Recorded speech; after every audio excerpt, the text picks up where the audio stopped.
know it's a little draining out here, so we'll try to move through this quickly, but this is a big day. This is much more than a groundbreaking for us here today. It is also a celebration because so many people have been through this for so long that it's kind of almost surreal that this is really happening here this morning. So it's just been, this is an incredible time for the city.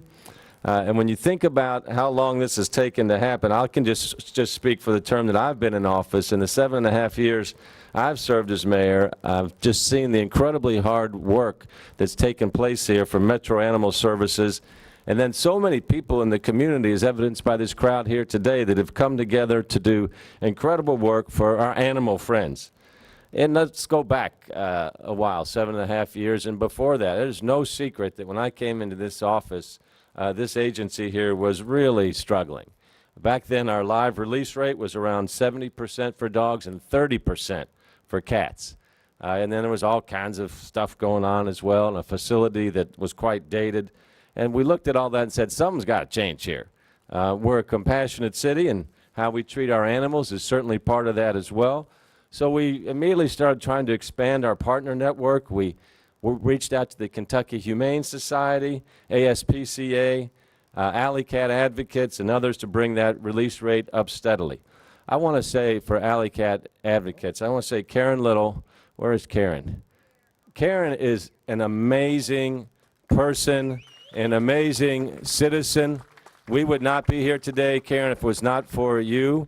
You've just done so much for the city of Louisville, and your tenacity and your persistence is just, I incredibly admire you. Thank you so much for what you've done, and will do. We're not done. Our partners have been incredible. Ozzy's going to talk a little bit more about them here in a second. It was easy to see that the animal shelter on Manslick Road wasn't meeting the needs of our community. It's like I grew up during the days of Stalag 13, if you remember that TV show, and that's what Manslick facility always reminded me of when I drive into there. I think I'm going to see Colonel Klink come out there and say, what's going on here? That facility was built in 1966 in what now is considered a flood zone. It's too small, it's too old, it's too inefficient. In the early years of my administration, we were still in the recession, just coming out of the recession. Budgets obviously were really tight. We had an imbalance that we had to work with, but we started then planning for the day that we could build a modern, full-service animal shelter that our city needs and deserves, and that day is today. Right now, when you take a look around the city, there's a lot going on. There's $13 billion of investments, construction, 75,000 new jobs, all kinds of things. So this renaissance, this renewal of a new facility here is an apt metaphor for what's happening in our city. And it's not just a building, it's also excellence. Listen to this.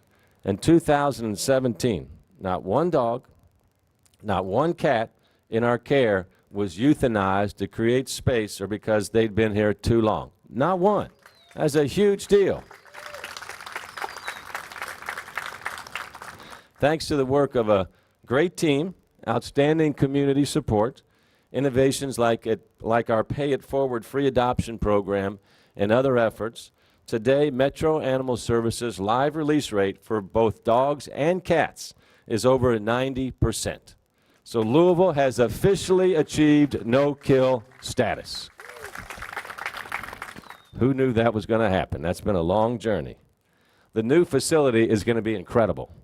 It will be able to house up to 235 animals. And I like to remind the public that when any animal is dropped off, we have to take it.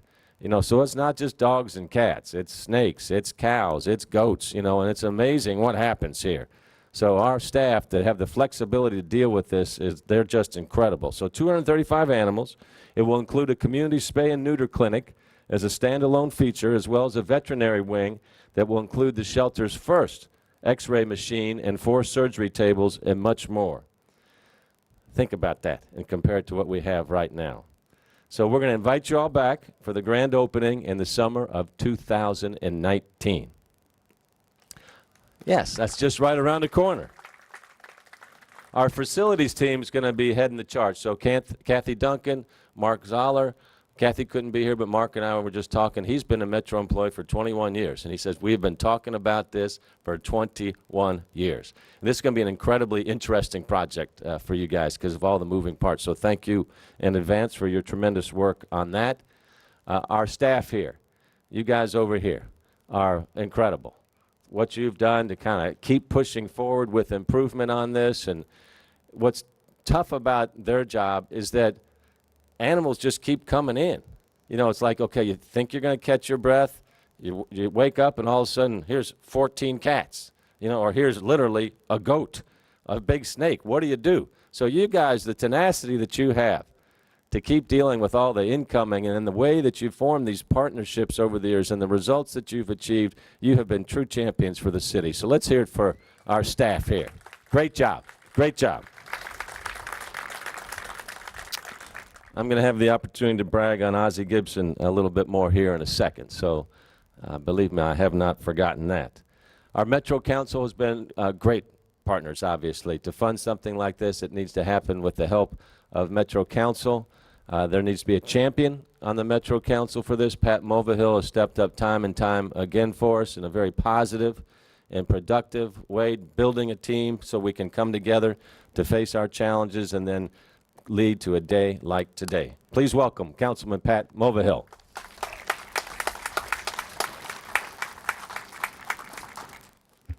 Thank you, Mayor, for the kind words. I guess it was about a year ago I was here to celebrate what the Mayor mentioned, the first time in our history we had a 90% live release rate. So it seems like we're doing a lot of celebrating around animals, which is a good thing. And I think we're doing a lot of celebration around animals because we've had, you know, some fluctuation in leadership, but we seem now to have some real stability. And Ozzie Gibson's a friend, but he's a heck of an administrator. He's got a heck of a team. He's known as the Wizard of Oz because he's able to do these things. He's able to get these partnerships. So I want to congratulate him and his team again. Thank you for all your hard work.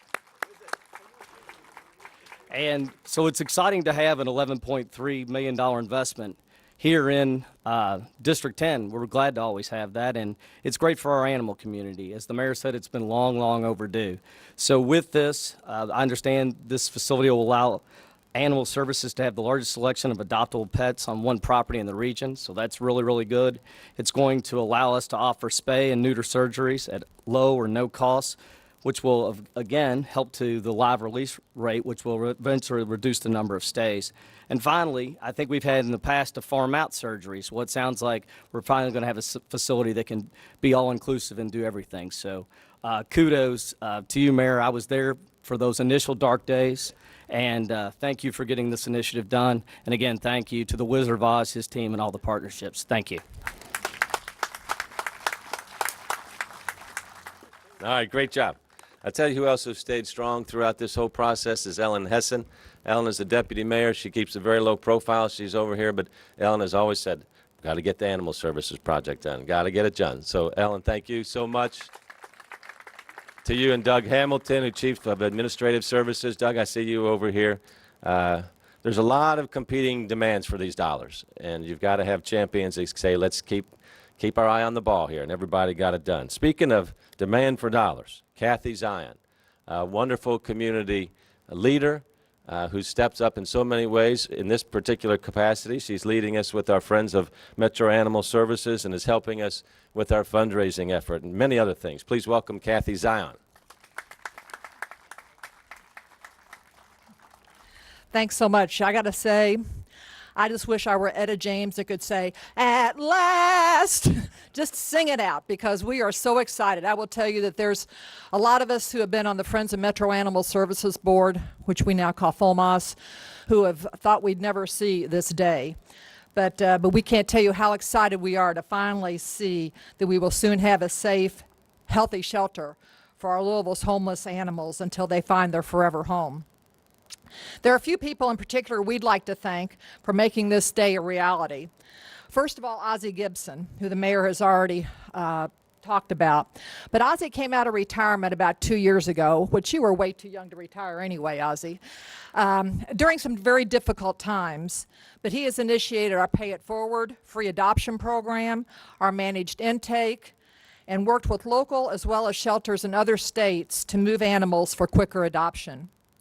As a result, animals are spending far less time in our facility, and last year, as we said, and so far this year, we have not had to euthanize one animal due to time or space, which is just amazing. And of course, Ozzy has been diligent, and shall I say doggedly diligent, in working with the mayor to ensure this facility gets built.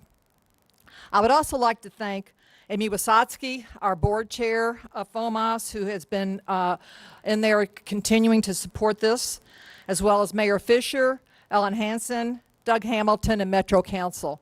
Thank you to all of them.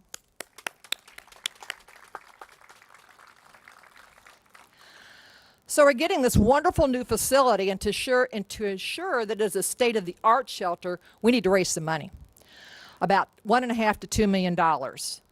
So while Metro government has funded the bulk of the construction, we need to raise another $500,000 to ensure that the completion takes place in the next year, and that goes to Metro.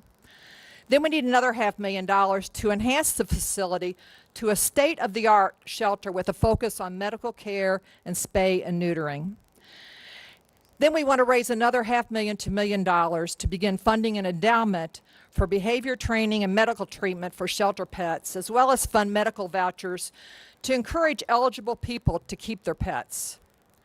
To that end, we have some very exciting news. Our good friends, Paula and Frank Harshaw, as well as their dog Buddy, and Paula and Frank, step up here. Come on up here. And Buddy. And Buddy was adopted from Animal House several years ago, have stepped up to generously kick off our campaign with a $100,000 challenge grant. So that for every dollar donated this year, the Harshaws will match dollar for dollar. That means with your $10,000 donation, the Harshaws will match it, turning it into a $20,000 win for our homeless pets. And as soon as we match the $100,000 grant, Paula and Frank said there could be more. So thank you so much, Paula and Frank and Buddy, for your ongoing support and generosity. We have brochures available detailing our campaign and information on naming opportunities, which our new executive director, Susanna Westerfield, has and will be happy to distribute to you. So with the support and passion of Louisville's pet community, we hope to raise this initial $100,000 this summer and raise the entire $1.5 to $2 million in the next year. So send us your $10, $100, $10,000, $100,000 pledges to ensure the sustainability of Metro's Louisville's home for homeless pets. Thank you so much.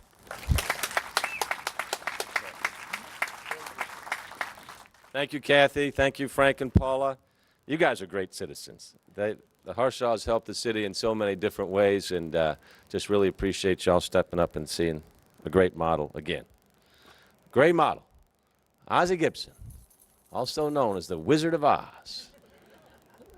This is the epitome of a great public servant right here.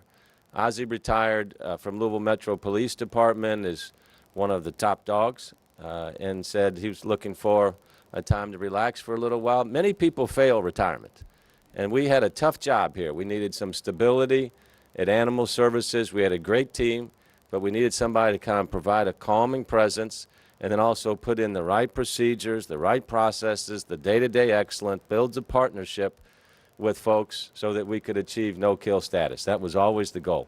And then get to a facility day like today. So when Ozzie said, if you got a job and it can help the city, I'll do it. He didn't even know what the job was. He just said, whatever it is to help the city of Louisville, he was going to do it. That's what an incredible leader is.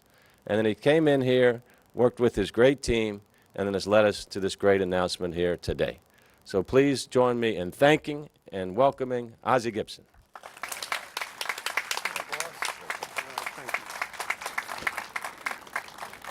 All right, this is a historical day in our community. So what I want everybody out there to do, because it's hotter than hell out here, right? All right, so we're going to do on a count of three a big L yes for what's going on here. All right, everybody good? 1, 2, 3. L yes. All right, let's kick it off. I'm sure that there's a lot of people out there in the public thought this day would never come. Today begins a new chapter for our homeless pets because we are Louisville's home for homeless pets. I got to thank Mayor Fisher.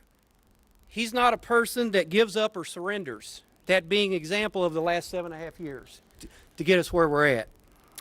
I'd like to thank the current council members and many past council members, Kelly Downard, who's here today, to keep pushing LMS to get where we are today and for approving the money that we have for this animal campus. So thank you all.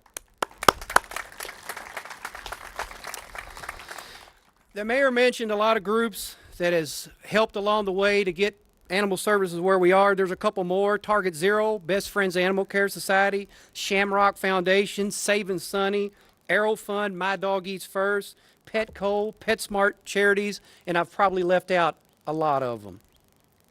Friends of Metro Animal Services, thank you for what you've done. You've waited a long time to celebrate, and today you can.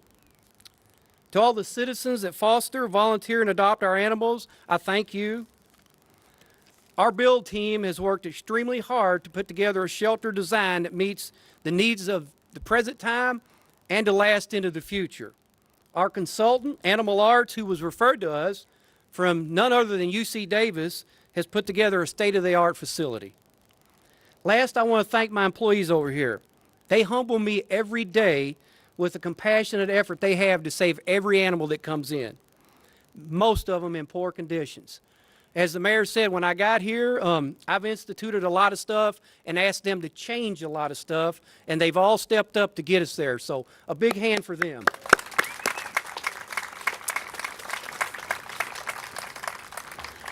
Many of them have weathered a storm, and it could be a tornado depending on how you look at it the last several years. But one of them, the longest standing member at LMAS, Raymond, would you come up, please? I'd like to recognize Raymond Thomas, who's been here since 1991. Mayor, if you'd like to come on up. Raymond, thank you so much for your service. Raymond, how are you, brother? Raymond has seen it all. So what I'm going to let Raymond do is to shovel some dirt because I believe he deserves it. So at this time, I think we're ready to shovel some sand. Thank you all very much. All right, now don't throw yet. Don't throw it. Bring your shovel up like this. There we go. Now look forward and smile.